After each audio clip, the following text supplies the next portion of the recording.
William, c'est à vous. 6 lettres. Il y a 9 lettres pourtant. Alors...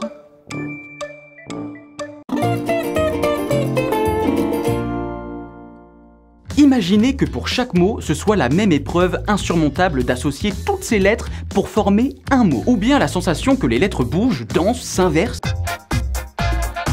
Imaginez une ligne remplie de ces mots. Imaginez une page remplie de ces mots. Alors imaginez un livre. L'épreuve que ça doit être. Autant vous dire que pour finir un bouquin, ce n'est pas que c'est impossible, mais ça peut être long. Très long. Rien que dans Le Petit Prince, il y a 34 217 mots. Waouh! Non, en fait, j'ai totalement inventé ce chiffre. Mais en même temps, si on considère qu'il y a 250 mots par page et qu'il y a 180 pages dans Le Petit Prince, ça fait... Alors, le compte est bon? 250 fois 180. Alors...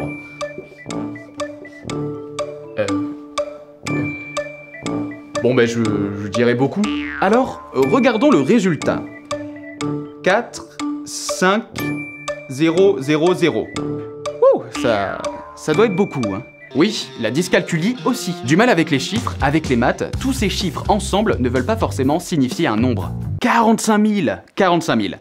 D'accord. Donc dites-vous que certaines personnes atteintes de dyslexie face à des textes ressentent une certaine anxiété.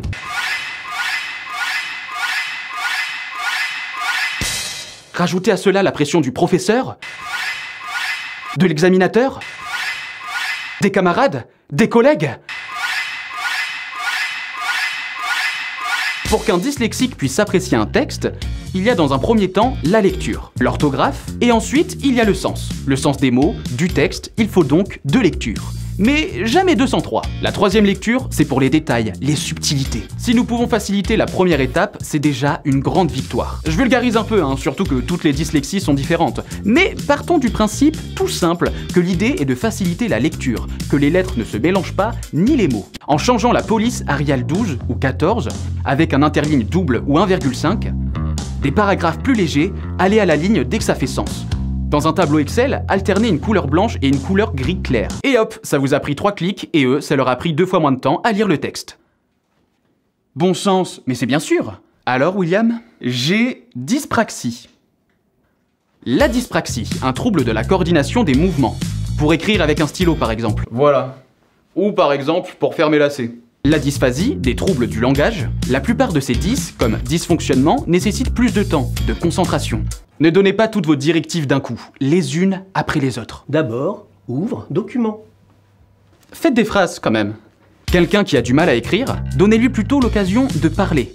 Quelqu'un qui a du mal à lire, transmettez-lui des informations à l'oral. Et quelqu'un qui ne peut pas écrire avec un stylo, donnez-lui une tablette ou un clavier. 3 lettres, avec fin.